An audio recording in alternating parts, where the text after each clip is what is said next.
Hey, it's the Lean It's Hardcast, the show where a couple of visual storytellers get together and take a walk around a topic and try to look at it from an abstract angle, then try to walk away with some kind of useful application of all that thinking because we think hard about visual storytelling, so you will too. My name is Jerzy Droz, cartoonist and teaching artist. The other host is... Hey, I'm Rob Stenzinger, game designer, UX guy. How you doing, Jerzy? I am great. I hope you are too. Doing well. Yeah, so we had a topic and we're shifting it up. So that's exciting. Yeah, okay, so this probably means nothing to anybody who's downloading the show after the fact, but we announced all. the Hangout hours ago, or rather like 24 hours ago, with we were going to talk about one thing. Circumstances necessitated that we change the topic. We had our guest had a bad allergy outbreak and would not be a very good guest in the state that she was in. So instead, we're plowing on with I wouldn't call it a backup topic, just another topic, right, Rob? We went into the Indiana Jones warehouse of infinite puzzles, and we came I out wish with I had something. that music now. No, there are so many things to explore, and that's kind of what we do. So we had another thing to explore today. And today we're going to be talking about collaborating on things that you typically do by yourself, things that are sort of like this is your wheelhouse, your field of expertise, but it's something that you haven't worked with a team on. I'm not talking about just like a partner, I'm talking about a team. Mm-hmm. And how that changes when you have to start negotiating with that. And also as an extra layer on this, because this is something we're both dealing with, right, Rob, is this notion of doing something purely for the fun of it without any explicit upfront agenda.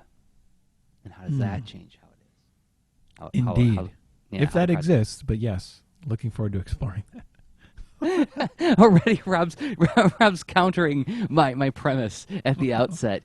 But before we go any further, before we take one more step into these uncharted and dangerous waters, we have to announce our sponsors for this episode. So, Rob, do you want to take it or do you want me to take it? Whose turn is it?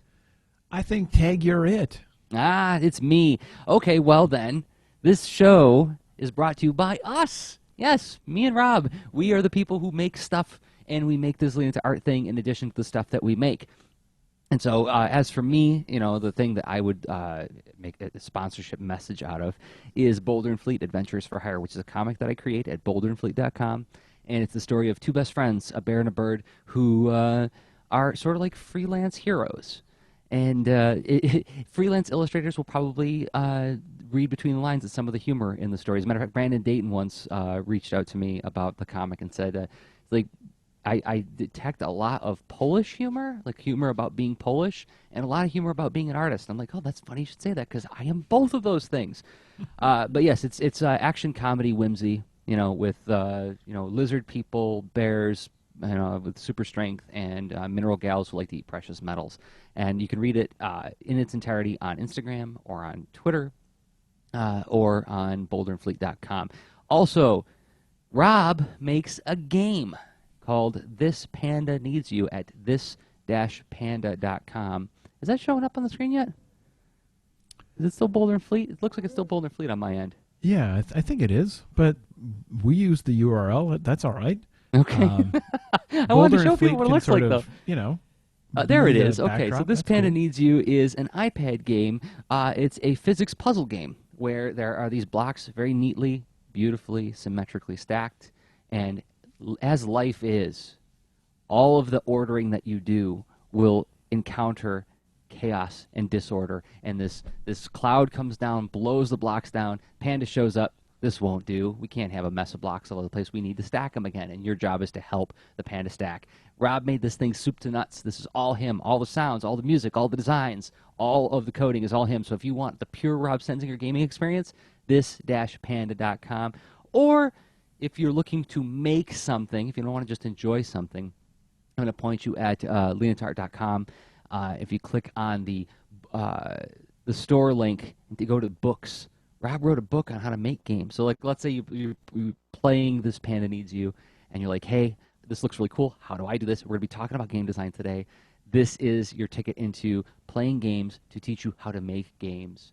and it's what was it? What's Video game construction kit, Underwater Tomato Ninja Edition. but what's the URL for it? To Creative Code Kit, right? It's at creativecodekit.com. .com. Or you can get it through the Lean Art Store link. So all of those things are things that we make that we hope that you will enjoy if you enjoy the content that we make on this podcast. So now, Rob, do we need to do the bridge music to do talk about 10,000 feet up? Is it time to go there? It's funny. It's we can totally do that. Why not? All right. Time to go 10,000 feet up. Talk about the topic in abstract. Look at it from every conceivable angle. Look for hidden dimensions and depths. Talking about this is the how section. This is how we think about things and modeling thinking about things so that we can be more thoughtful when we start doing the what, the making of the thing. Or actually, this is the why section, not the how section. Well, or you could say the conceptual how, right? Conceptual it's more, how. Yeah.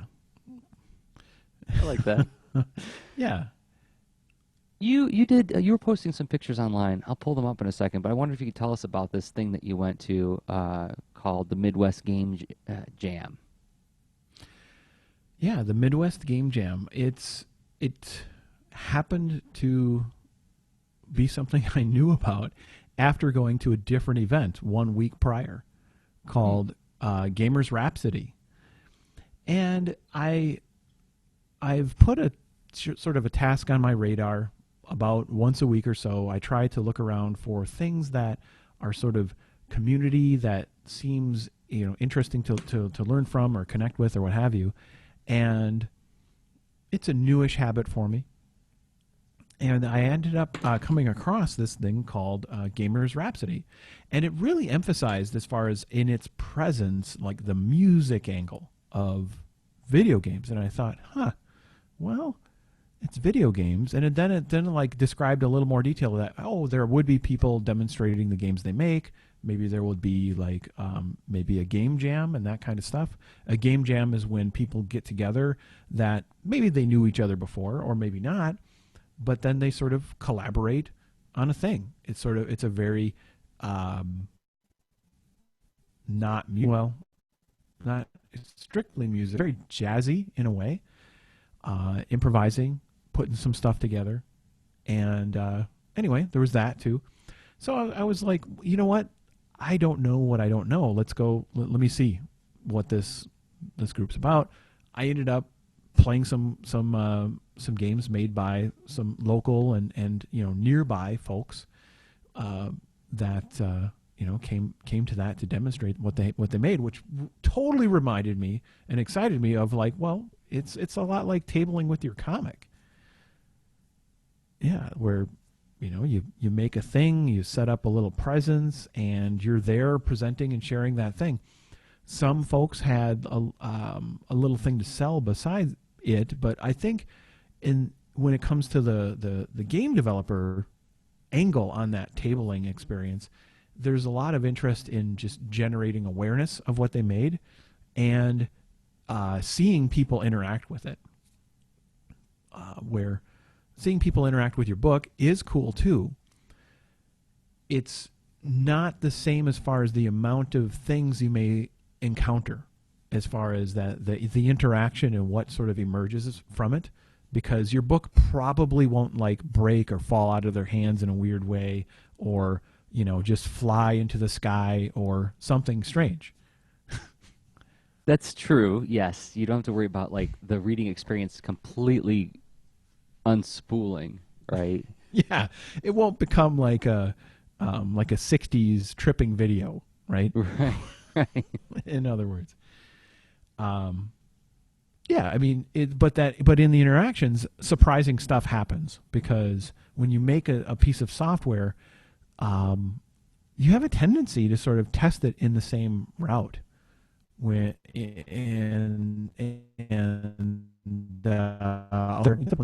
try to test it in a way that where you get more insight from the testing process, but inherently you end up getting these happy paths, they call it. What's a happy pad? A happy path is sort of like happy path. Happy path is like reinforcing what you would expect someone else to do, just because you assume it just because you're doing it. And you're like, oh, this is what I made it for, so I'm going to do that. And then someone else picks it up and does something different, and you're like, whoa, I didn't think of that. And now it breaks. And so there's a bit of that, a little bit of play testing, and also a little bit of research and usability testing, where they're seeing how you react to the theme, to the music, to anything, to like the timing of stuff, to the levels. There's so much to like discover based on people's reaction. And so it was fun. I visited that room, and that's where I connected with a lot of folks in the local community and learned about the Midwest Game Jam. When you say you walked in and you connected, I mean, what did you do? You just walked in like, hey, guys, what are you doing? Well, first my posse shows up, and they set up the bullhorns and the boom boxes, and also the T-shirt cannons. Oh, good. Yes, you know how to make an entrance. You can't walk in without T-shirt cannons. Because I show up like a pro wrestler wherever I go. Nope. No, it's I bought a ticket. And so then I got a badge, and I went in because I was allowed at that point. And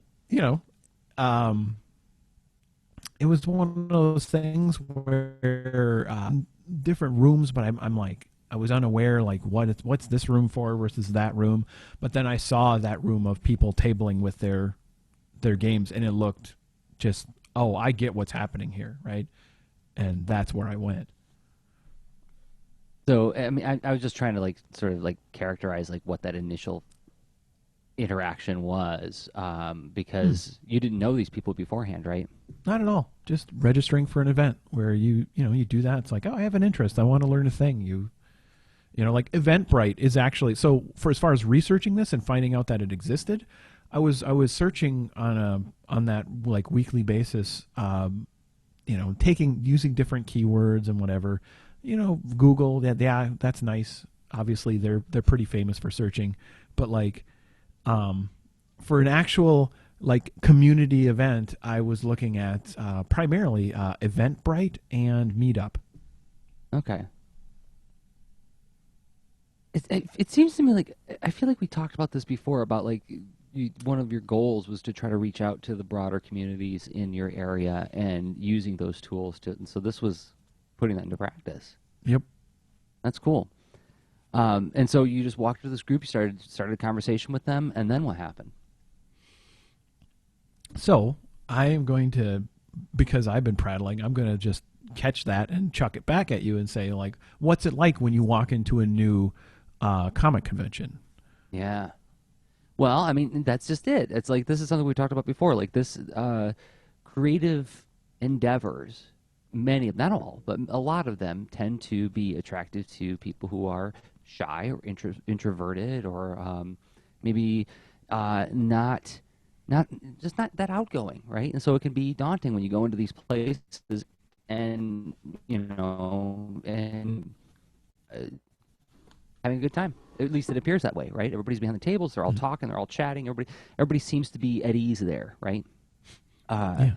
It can be hard to go strike up a conversation with somebody, especially when you don't know where to start. You don't know what to react to. You don't know what you don't know what the tribal norms are in this particular environment necessarily, right?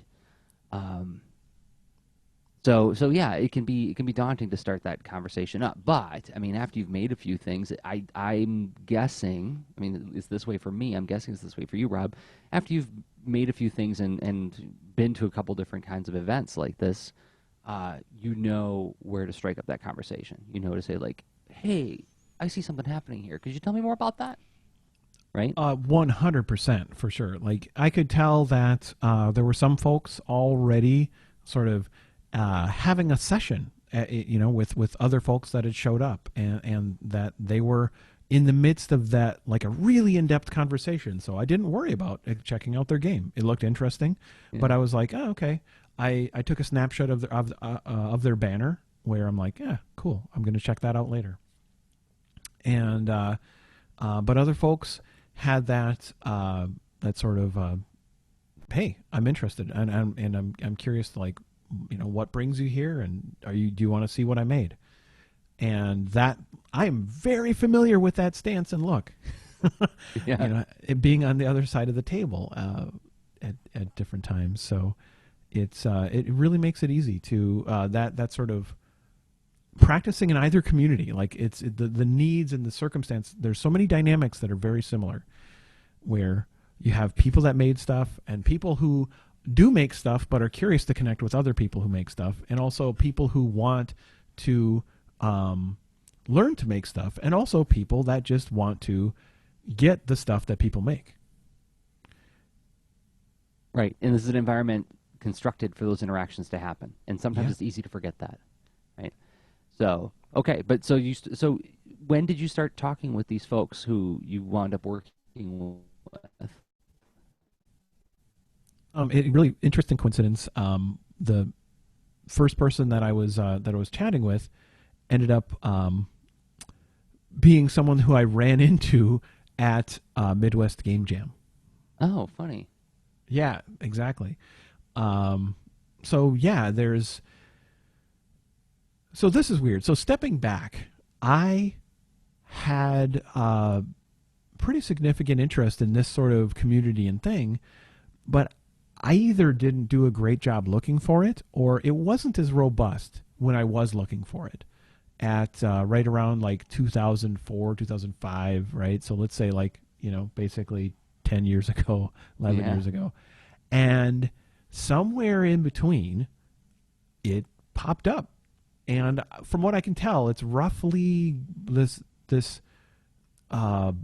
I don't know. I'll learn more over time as I continue to explore, but like it's roughly the last 4-ish years where it seems to have really blossomed. And I don't know, like, have you noticed how communities can do that, where they sort of suddenly appear? Yeah. Or does that not happen and it's just kind of, I don't know. It only happens in Minneapolis. There's something really strange about your neck of the woods where What I'm saying is, like, was I being pretty oblivious? Like, being like, not paying attention? I don't know. It feels like these kind of things can kind of hit some kind of. There's like this weird critical mass where all of a sudden, its presence is felt, and it doesn't. And when I say critical mass, it doesn't have. I mean critical mass in just the right amount of people talking about it and doing something with it that it feels like other people start talking about it all of a sudden, right? Doesn't have to be like South by Southwest numbers, but like there seems to be like this weird little threshold, and I can't put my finger on it, but having worked on events and different kinds of community events myself, yeah, it feels like you could do all the searching in the world for it, but if it's not fully developed, it's not only hard to find, but when you do see it, it's easy to overlook it.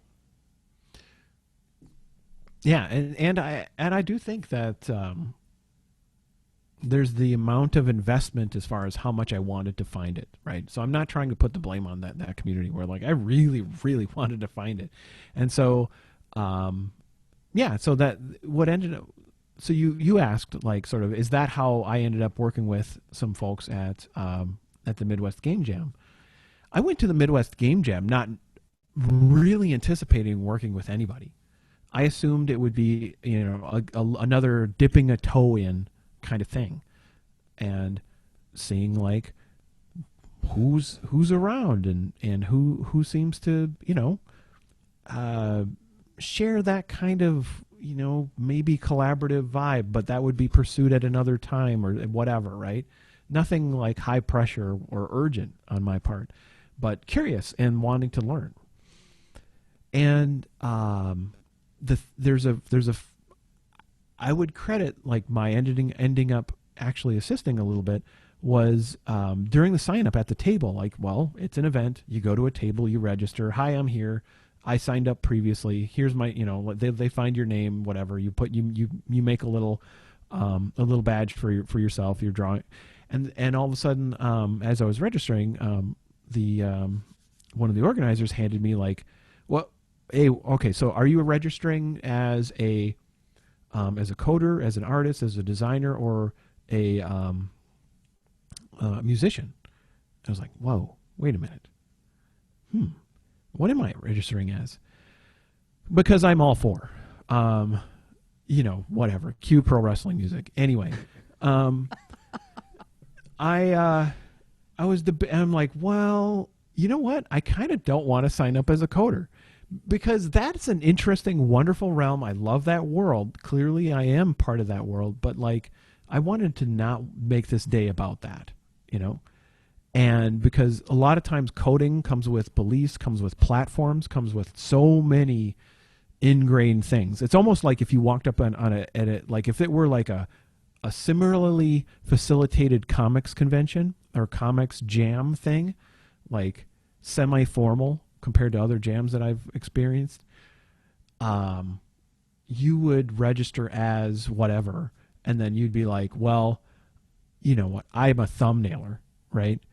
And you're going to fight the heck out of anyone who's trying to tell a story with their thumbnail. Like the thumbnailers are going to be in Thunderdome all day, in my opinion.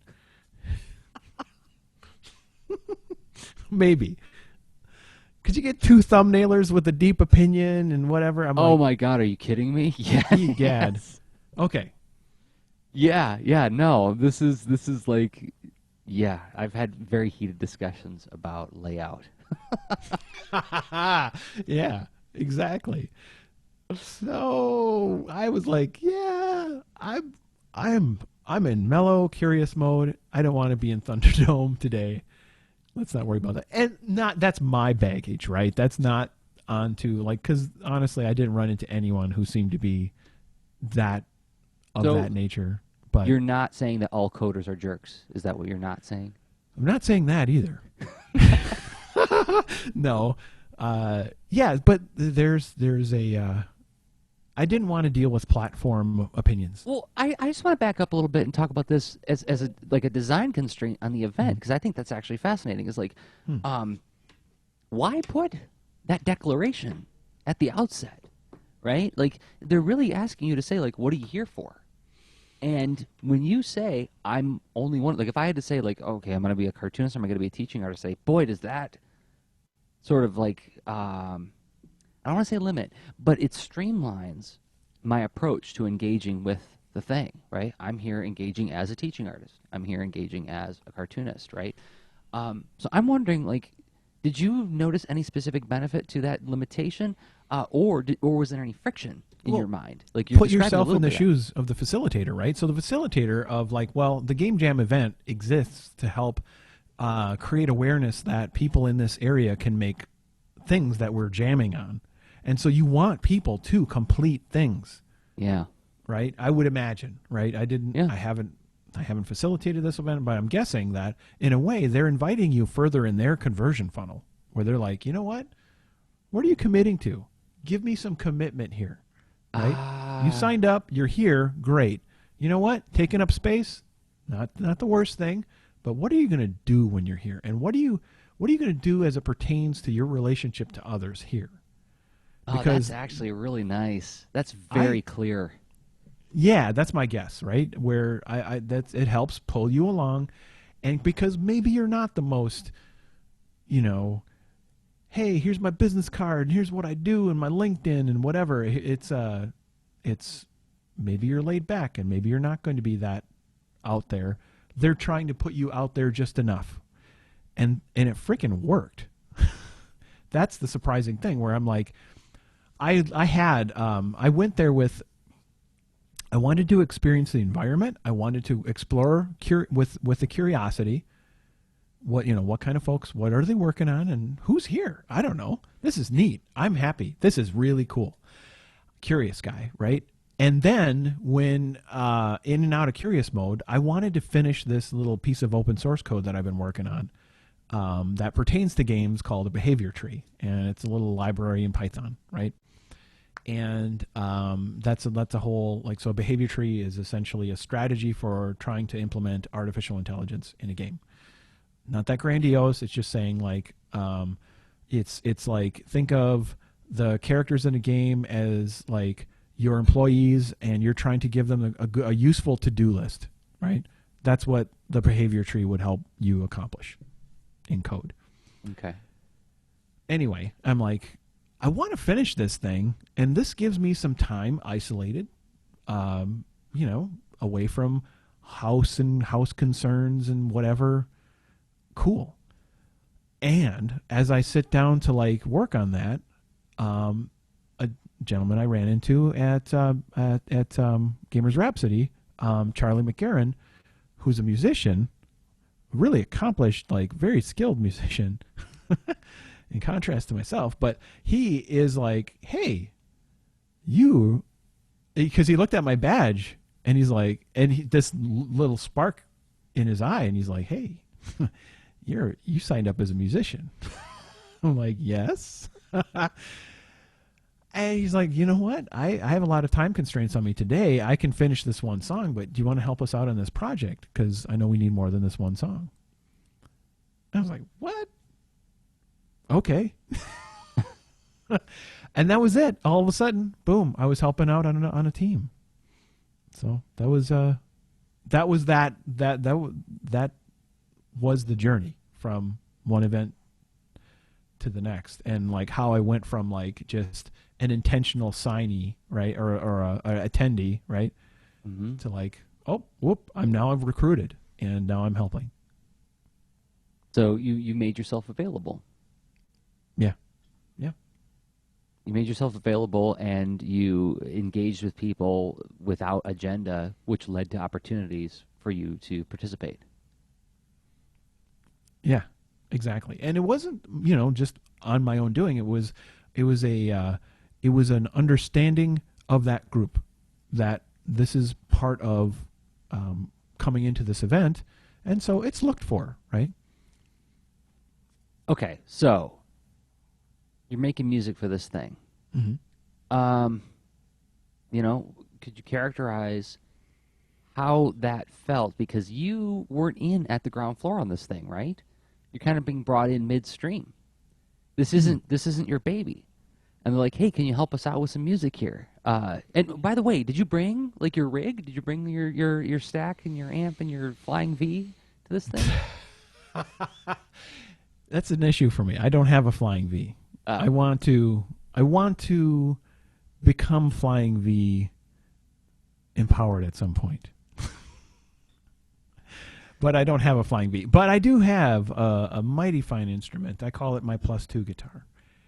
And I'm looking at it right now. And I did not bring it. I didn't bring a darn thing other than I brought my iPhone and my laptop. Yeah. So now they're asking you to make music, and you've got what you got, right? Mm-hmm. So I wonder if you could characterize what that's like to like be just sitting in. Like, was it like, oh, sweat beads? I gotta really like deliver on this because these guys are already partway through, and I don't want to let them down. Or like, what was the tone? I would say the tone was openness, curiosity, flexibility, and it's really evidence-based. It's like, well, if I would have produced nothing but a blop and like junk or whatever, like they would have went like, well, I would imagine they would have said, okay, you did your music. And maybe they would have done something with it. Maybe not. Yeah. But like, an openness for that. For me, I was like, I instantly assumed like, well, this event isn't that far from where I live. I'm probably running home to my studio here because I got nothing. I like for the music for this Panda, for instance, I studied guitar, right? As far as like that's my main instrument. And one thing I do to help play other instruments oftentimes is I will use my I think it's the Roland G5. I can't quite see the logo from here, but like it's a pedal that receives MIDI signals from the guitar on a MIDI pickup, right? So it and so then I can go from there to like a general MIDI signal into a computer. So you can use your guitar like a synthesizer, essentially. I can use my guitar like triggering any sound I want. Right. And like it could sound like a grand piano, could sound like a bongo drum, could sound like whatever. And yeah, that's a So very did you run home to comfortable get it? interface. I didn't, because I don't know what's wrong with me. Because I looked at my stuff and I'm like, you know what, GarageBand is pretty darn amazing. And I forgot, did I use GarageBand or did I use Logic for this Panda? Because it had been enough months where I was like, and then I opened up both apps and it was like, oh yeah, okay, I used GarageBand for this Panda. Cool. Well, that's a very capable app. And then I opened it up on my iPhone. It's amazing. It's so awesome as far as like it presents this this touchable interface of where you could play drums or guitar or keyboard or anything. It's a very robust music creating app. And like for instance, like the music in Underwater Tomato Ninja, I made entirely in GarageBand on the iPhone. Wow. That's pretty crazy. I mean, just thinking about even 6 years ago, what we had available to us, right? It's yeah. I mean, literally, you have the representation of the instrument, the patches and sounds that it produces, and the ability to arrange that in a composition that forms a song or loops, all in one app on your freaking phone. Yeah. It's amazing. That's really cool. So you decided that then and there, you're like, okay, let's see what I can do with what I got here. Exactly. So I had that curiosity. I was like, this looks challenging, and I feel not entirely screwed. I think I'm going to give this a shot. And so what's funny is I started on my iPhone, but then I realized that this isn't quite robust enough, because I wanted to using essentially a touchpad and a full keyboard. It's easier to rearrange and re-loop and perform and record a little bit faster than on the iPhone. Mm-hmm. So I ended up monkeying around on the iPhone a little bit to get some ideas, and then I felt like, okay, I think I have the gist of what I want to try to do, and then I did it on my laptop. GarageBand has a built-in keyboard that is key-based, like literally your QWERTY keyboard. QWERTY keyboard based. Yeah. So you can just use the QWERTY keys and play an instrument. So not quite as home feeling as the guitar for me, but I do type a lot. So Writing blog posts, it's got to be like playing the piano. Let's find out. No, that sounds hard, Rob. That sounds like it was intense. That sounds like it was a lot of effort. It was a little more effort than I expected. I don't know. Like it was actually incredibly fun, because I feel like I got away with something. Because typically I show up to projects and I am not in that role of a musician. So I'm like, I'm the musician. This is awesome. Let's see what happens. Am I going to get fired? Who knows? Yeah. Actually, this is from your Instagram feed of you working with the team, right? Mm-hmm. Yeah. There you go. And it was generally called Boat Party.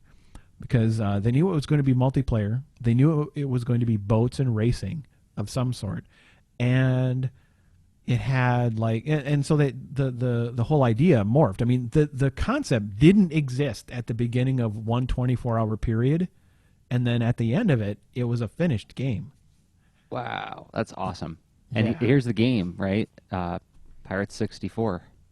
Exactly. Yeah. Go to GameJolt.com, and we'll put the link in the show notes. But yeah, GameJolt.com/game/Pirates64. That's Pirates plural 64 /109476. And Game Jolt is essentially a marketplace for indie games. A lot of them are game jams and stuff. So worth checking out. Yeah, and there's the whole team listed there too on the page too. So pretty awesome. Very, very talented folks doing this. Where by me talking so much about this, it's because this is a show that I do. and I'm just talking about the role that I did. But the other folks on the team, they were working in Unity 3D, which in a nutshell is like, I think it's the successor to Flash, to be honest. So creative coding, very empowering, focus on, getting output instead of all sorts of obtuse computer sciencey things. There you go. It's there you go. There's a video that Jerzy's demonstrating right now. Yeah, I got it pulled up on the screen if you want to watch. Yeah, so there's a start screen, and then okay, here's the trick. There's this interesting sort of game design that's been happening with sort of collaborative multiplayer things where like you have a contraption that it takes multiple people to run the contraption. Oh, neat. Yeah, exactly. So what they did is they took that sort of concept and then put it into running a boat. And the boat is, it's a pretty capable boat, but basically you only have two people running the tasks, right? And the tasks are you get to fire the cannons, or you get to propel the boat via the sail, or you get to steer, but there's only two of you. So you can only do two of those jobs at one time. And then it's you versus another boat. So you need 4 controllers in order to play this game. Exactly. So that's and so that's the deal. Like, are you going to shoot at the boat? Are you going to try to just run the race really fast, where one of you's on the sail, one of you's on the steering wheel? What are you going to do? This sounds like the potential for a lot of yelling at each other. This is totally a screaming at your friend's generator. Yes. Oh, that's great. That's super cool. Okay, and so let's talk about your experience doing this. Okay. Because you said that you had a blast, you felt like you were getting away with something. Yeah. This is something, music isn't something you typically do with a lot of other people. Or with teams, right? Like I don't ever hear you telling me stories about playing with bands, right? That's once upon a time, but no, not in recent years. So, I'm just wondering, like, how was this experience? How would it have differed had you been brought on? Had you announced at the outset, I'm an artist, or I'm a coder? How do you think your experience would have changed if you would have engaged with them in that way?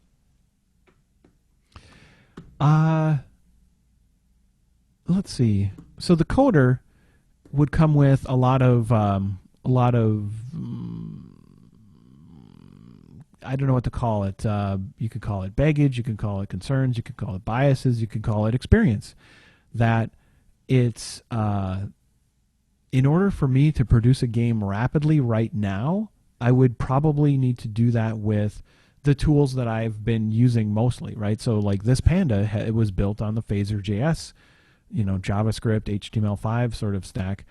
And that would be, you could probably build this game in that stack. I don't think it would have been quite as quick to do because of how they control the camera and all that stuff. But like, in order for me to occupy that role and try to commit to something in that quick of a period of time, In other words, the demands would have been for you to be more involved at the front end of the development of the thing.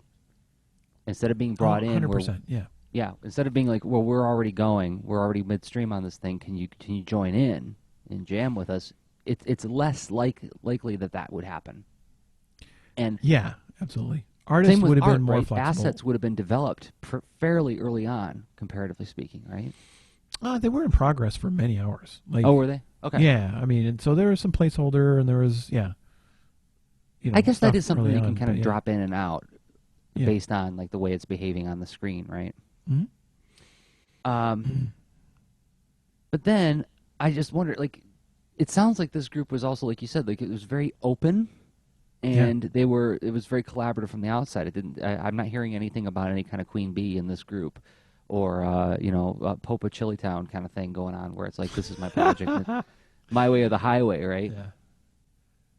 Yeah, and I think part of that is occupying the role of of music, because essentially you're creating a pretty darn portable, malleable asset overall. Yeah.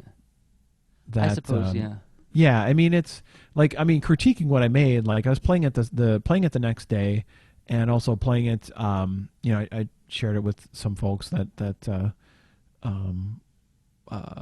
know, at the day job and whatnot. And as I was seeing other, you know, new people play it, I was like, yeah, the music I made, ideally, I created a bunch of notes of, like, you know, how it could progress in a better way, and how it could help the gaming, how it could help the experience a lot better than where it is. Because right now, basically, I produced a loopable, you know, long enough arc where it doesn't get too monotonous, right?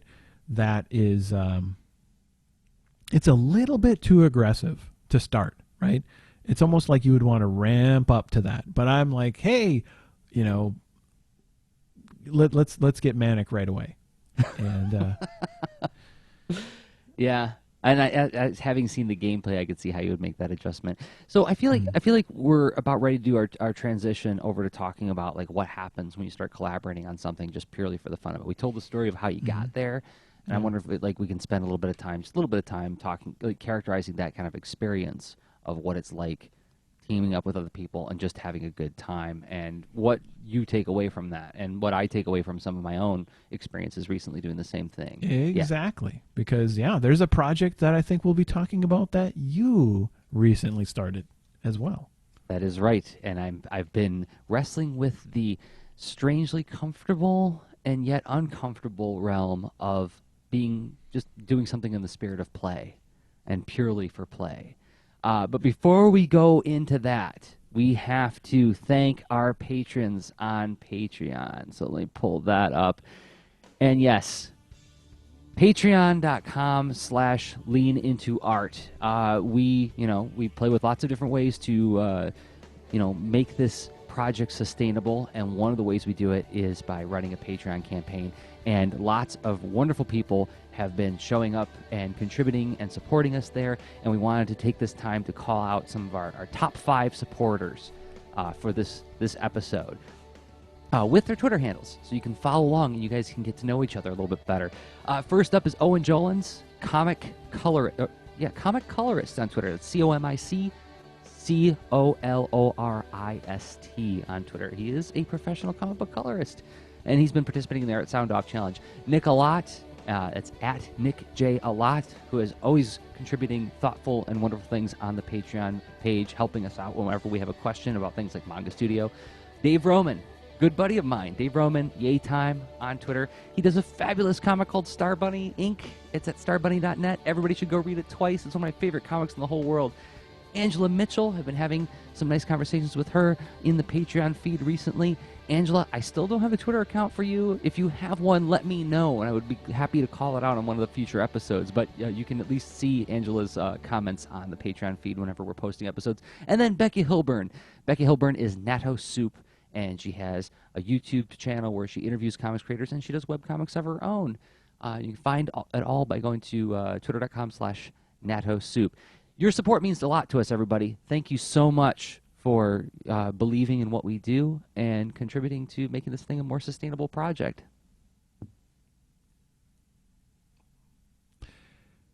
Indeed.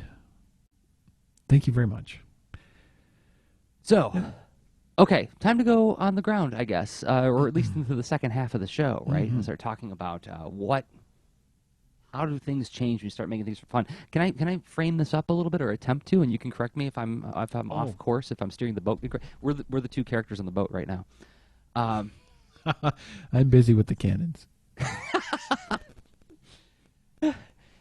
So as I think about this, I think about, like, most things that we make, and we've been loud proponents of this idea of being clear about your goals, or trying to be clear, and revising your goal statements. And, like, as you explore a project and learn more about it, your goals can change, or the way you steer towards the goal can change. But there should always be, something we joked about from the very beginning of Lean Into Art is, like, Rob, you're extremely explicit about your intentions, right? Well, yeah, I mean, I like to create an ongoing, I don't want to be, assuming that somehow I am a perfectly rational whatever. That doesn't exist. What I do is I create on a very habitual basis, pretty darn consistent. I create at least this extra narrative that checks like what I do habitually overall, right? And I am looking to, try to plop some intentional stepping stones or plot a course among those that I observe and leap. Yeah, I mean, and I find that immensely useful. It's a great check-in tool. Like if you're ever stuck on whether, I mean, this is like thumbnailing your story or writing a good outline is by saying like, exactly, is this thing I'm introducing to the story, does it need to be there? Well, check it against what your mission statement is, what your thematic statement, what your outline is, what your thumbnails, what are you trying to do with the thing? By stating that clearly, you have a great wayfinding tool, right? This isn't about just being like very regimented and no, not at all. I'm not trying to create some kind of bravado or something around like like discipline for discipline's sake and all that kind of stuff. I mean, it's like I discover all sorts of things that I'm inconsistent at, but like I try to help myself progress along where I'm claiming I want to be by checking in. Okay, but when you go to something like Midwest Game Jam, yeah, you're not walking up to this group going like, "Hello, my name's Rob Stenzinger, and I am a musician, and this is what I hope to achieve today." Right? Does this match with your intended goals and outcomes? If so, let us work together. Right? You enter in a spirit of playfulness, which means that you're kind of letting go and sort of letting that goal become sort of an undefined thing. Right?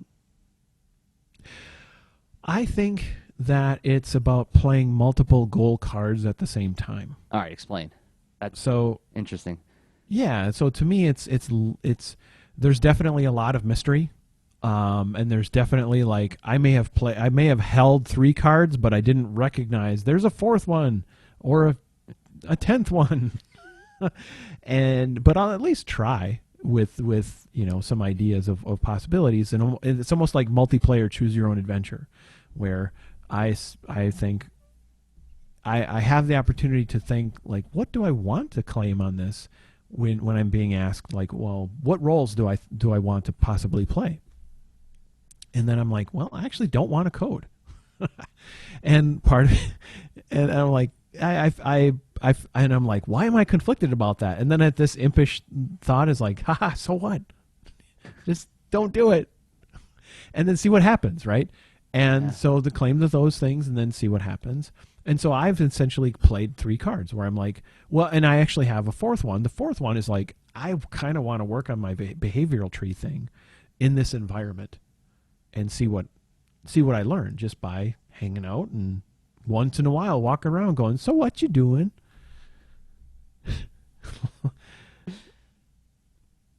But like, you didn't go into this going like, oh, I'm going to announce I'm a musician and therefore I'm going to level up my either A, level up my music chops, B, get more networking done around my skills that I have to offer as a musician, right? That's kind of where I was headed with that idea. Is that No, go ahead. And so yeah, like leveling up as a musician and whatever. Or like leveling up your collection of networking contacts as a musician. Closing a business deal, being right. Like, oh yes, my next contract will come from this, or like my next 5 or whatever. Yeah, no, it wasn't. No. So see that's the part, and because this isn't something where you're trying to.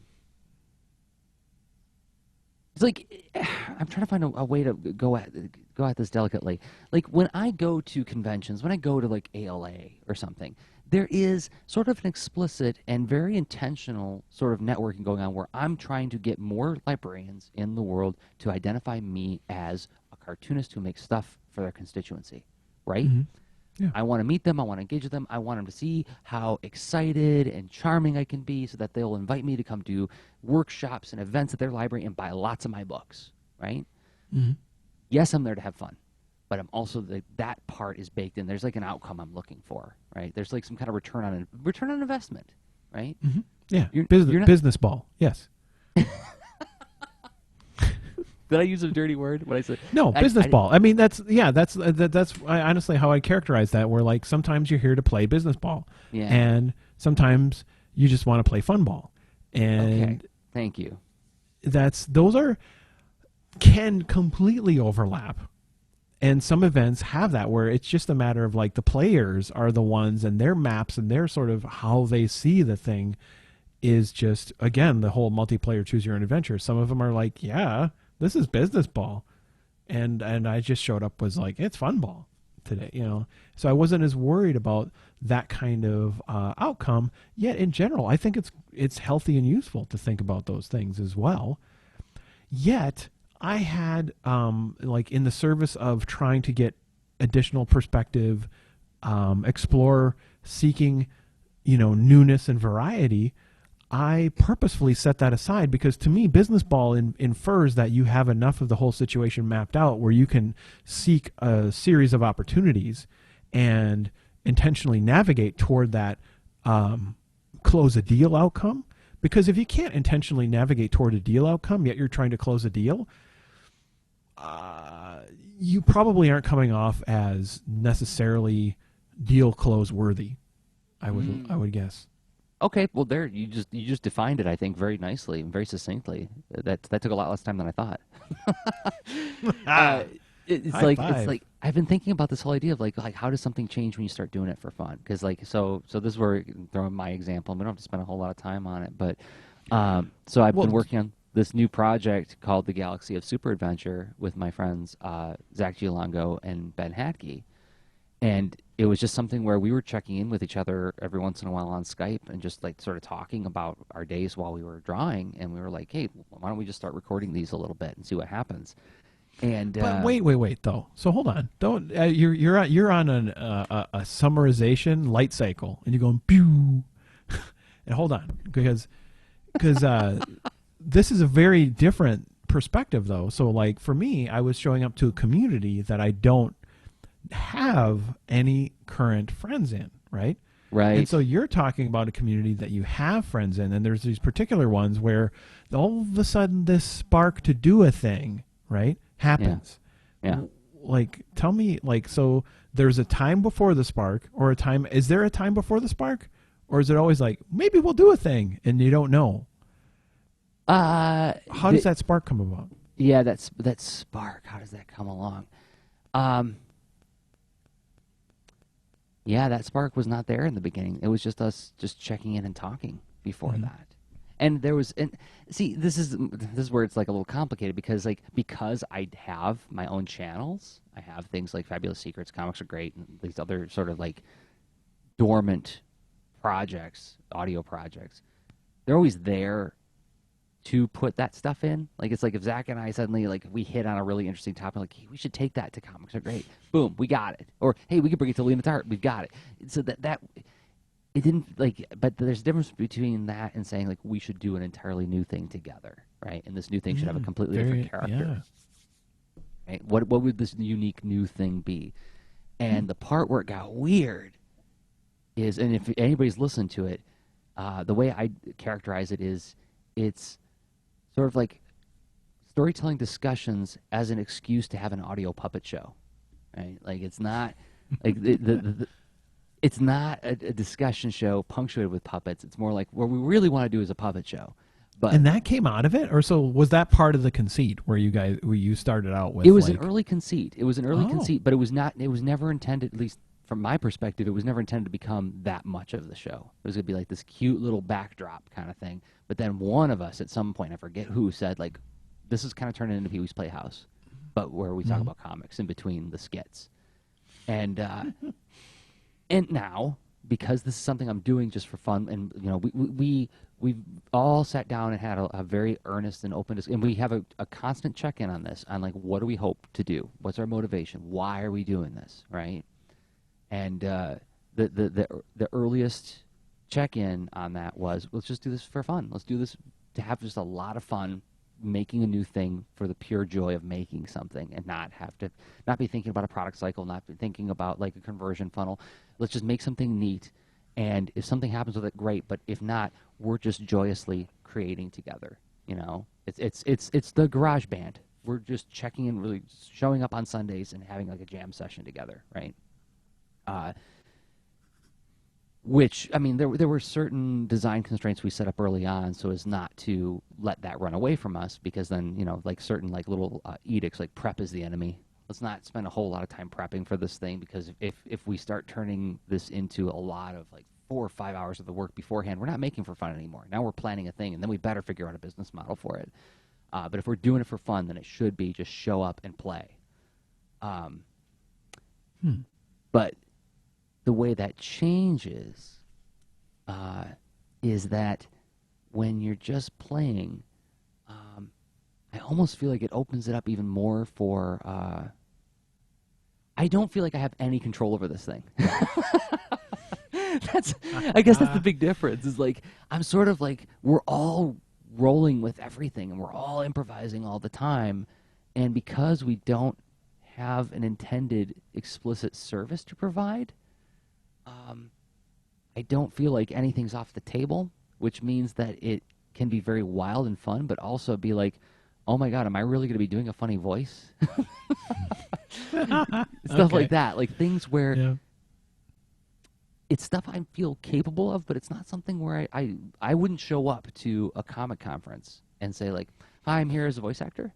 No, yeah. So like if you showed up to a comic conference where there were some kind of, you know, collaborative jam, and you needed to put these little colored stickers on your badge about like, oh yeah, I'm this and I'm this and I'm this. Right. Interesting. So it would not be like yeah, sure, I do voices. Right. And so I think that's where puppeteer. I need to take a page from the Rob Stenzinger playbook and go like, yeah, what the heck? I do voices. But I think a difference is that you, I think, have a little bit more practice and training in guitar than I do doing funny voices, right? Like doing funny voices is just something that, like, I don't do it any more than anybody who does like a bad impersonation at a party, right? So I guess that's the difference. But yeah, because I have no idea how obsessed you are about making, you know, like, you know, your shadow puppet talk and stuff like that. like this much. Yeah. That's how obsessed I am. Like a big fat 0. So yeah, so it's like it's totally out of my comfort zone. But then again, I also think about how, like, well, if you're doing something that makes you a little uncomfortable, odds are you're doing something that's at least interesting. So let's play. But it helps when you're doing it with buddies who are open and trusting, right? Like we're very straightforward and honest with one another. And if one of us ever says, like, you know, I don't really feel great about this, like, all right, we're not doing it then, you know. It's interesting. Yeah, I mean there has to be some environment of trust and safety and availability or space to try this, right? We're making yourself available, others recognizing your availability, and then, you know, committing within some kind of space to try it.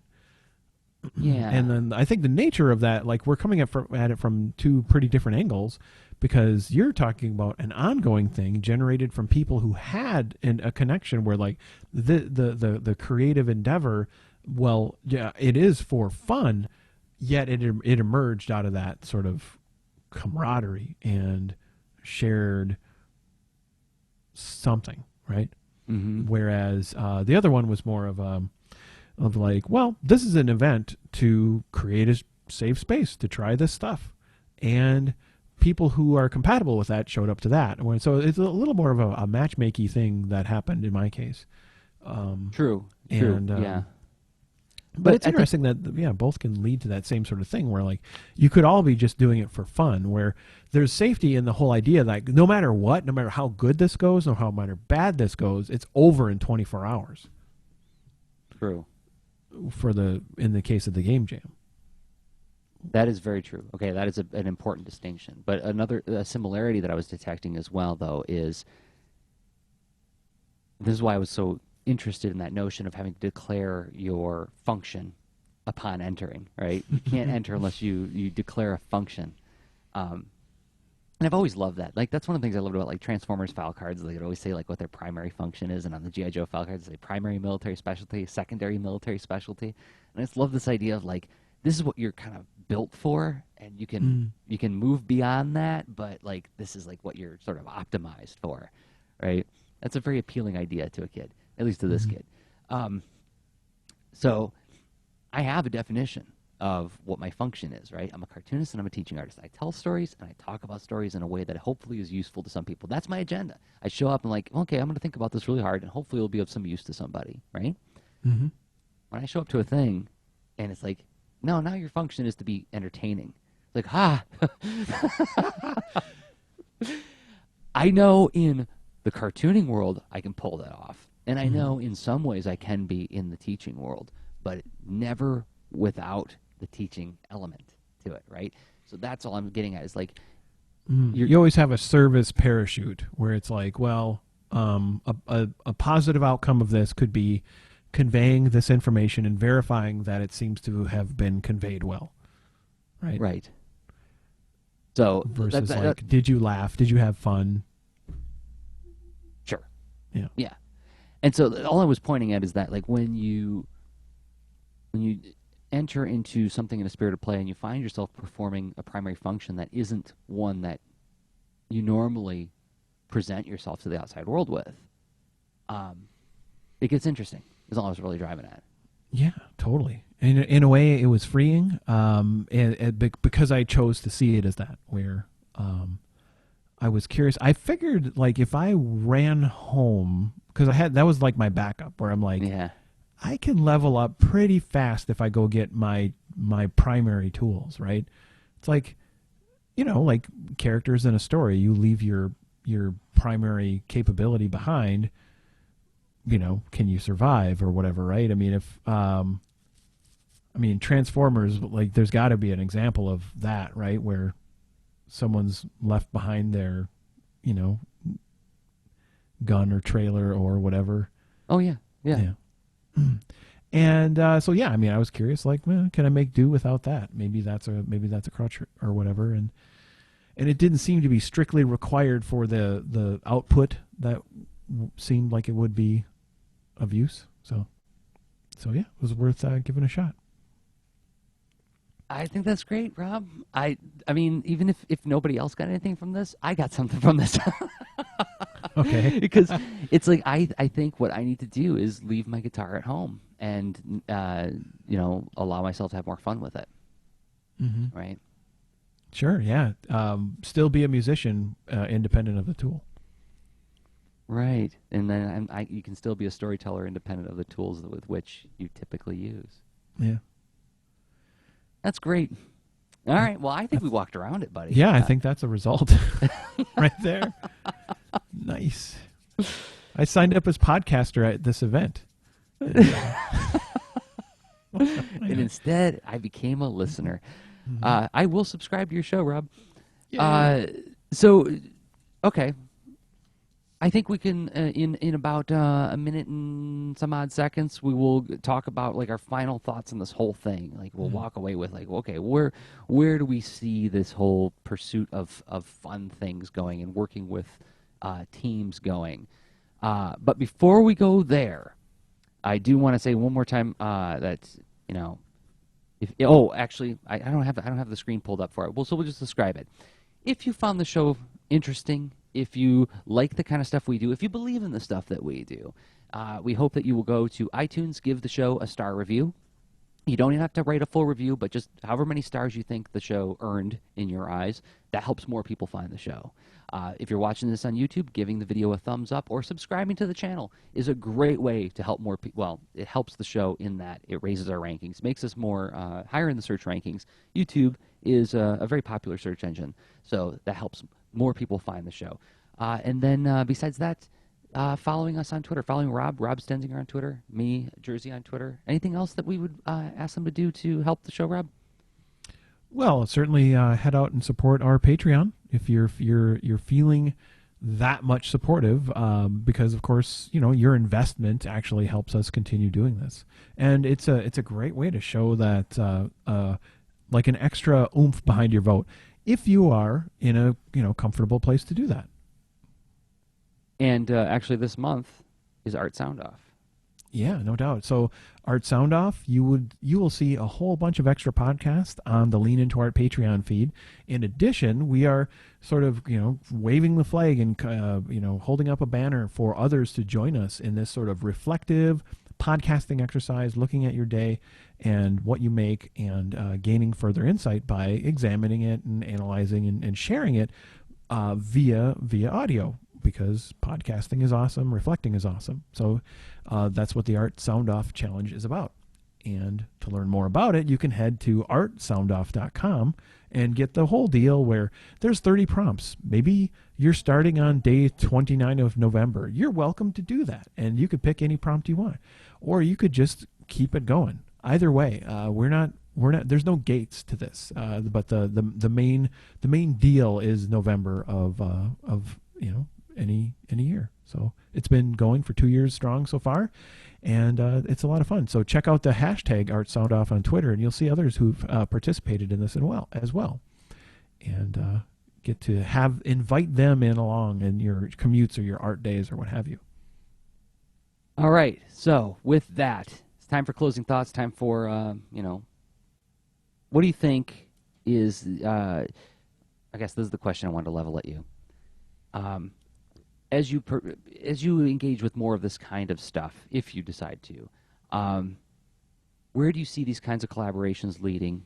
Or is this the kind of thing where you're going to let the cards, the goal cards, magically pop up as you explore? Are you going to play your goal cards, or are you going to discover your goal cards, is what I'm asking. I will inherently do both, because I try to hold my goal cards accountable for being, useful and usable and relevant to the current context. Yet also, I will be discovering, and so I'll try to collect more too, and see what happens. But inherently, like, having some kind of goal in mind, I wouldn't have done any of this without that. Because it's not like an explicit, squeeze every bit of life out of this, something goal. It's like, no, it's more general directional. And that's good enough, because the general direction puts me in an area where there's some great things to discover. You see, well, that's not a how question. How do you see this having an effect on the other work that you're doing? Well, it's a feedback loop, and there's going to be things that sort of resonate back and forth. Game design is sort of the general pursuit of the unification of every one of my disciplines. So I would expect there to be some kind of learning feedback loop that goes between them. But hold on. What about you? And so you've started this new podcast endeavor. Like, what kind of so you may not have a goal. You may not be trying to, like, hold it in check with a thing and say, like, I crossed the threshold or didn't cross the threshold. Right, but there must be like, how curiosities. do I measure? How do I measure results in this thing? Right? Yeah. Because like, we talk a lot about measurement. I know I get hooked on measurement. Right? Okay. So is there a measurement, or like a thing you would notice? So, okay, so now we get into monastic discipline, like when we start talking about the way Brandon Dayton practices his art. And so part of it for me, and this is part of why I check in on Lean Into Art on a regular basis, is it's the intellectual exercise of riffing with friends, right? But Galaxy of Super Adventure is way different than Lean Into Art in a very crucial respect. Lean Into Art feels like this is us, like, sort of debating openly about a topic and trying to challenge each other to think as deeply as we can about something, right? Mm-hmm. Galaxy of Super Adventure is, like, literally having conversations where I'm pretending I'm talking with a cleaning lady. like where a space elf may show up on our pretend spaceship that we're sort of pretending to be on, but sort of not pretending to be on, and riffing live with this space elf who is talking with us, and trusting the group to know when to stop, when to say, like, whoop, hold on, I just got a great idea, let's try that over. It's collaborative live storytelling, which you bet that's going to feed back into my work. Maybe not in terms of huge milestones of knowledge acquisition, but more like keeping a muscle flexible, right? This is showing up at the dojo and just working out with buddies. So yeah, keeping my brain in sort of that mode of thinking about character and observing the improv rules of accepting and rolling with and building upon. So inherently, there is something to the doing it just for fun thing that I think is a little bit of a, you could think of it as an experienced sedimentary rock formation that is squishing down and creating a natural oil resource or whatever. That, I mean, you're inherently building and pressurizing all this experience that then accumulates into something that you can mine. But only for so long. but it's right until you've now destroyed the earth. That's exactly where I was hoping that would go. Mm-hmm. Oh, that's great. Okay, well, yeah, and also, I mean, like anything that you do for fun, that's a place to safely test out new ideas for the things that you, are more reliant upon, right? Mm-hmm. Sandbox. Yeah. Oh my gosh. Very informative to do that kind of experimentation. For sure. All right. Well, this show is. Thanks, Rob, for this walk around this topic. I think this was fun. Yeah. Thank you, Jerzy. It's awesome. I appreciate the exercise and the sparring, even though it's pretty gentle sparring. But somehow it's like we're maybe using our mind forces on a third invisible thing. We're shadow boxing. Yeah, there you go. Okay, this show is recorded every 2 weeks, so we'll be back in 2 weeks. In between, if you like, oh hey, I can't wait for another week for these guys. That's on our Patreon, or patreon.com/leanintoart. We do a show in between called Extra Lean, and it's usually that one is really us just showing up at the dojo and riffing, and that's a lot of fun to do. But yes, you can find us every 2 weeks at leanintoart.com or on this YouTube channel. And hope to see you at the next one where you can participate live during the discussion. And if not, thanks for downloading, listening, and subscribing anyway. And we'll see you guys next time. Until then, I've been Jerzy Drozd of leanintoart.com and Jerzy on Twitter. And I've been Rob Stenzinger of leanintoart.com and Rob Stenzinger on Twitter. Okay, bye. Show notes for this episode can be found at leanintoart.com. You can also follow us on Twitter at the user leanintoart, and you can reach us via email at leanintoart@gmail.com. And remember, leaners aren't wieners. Thanks for listening.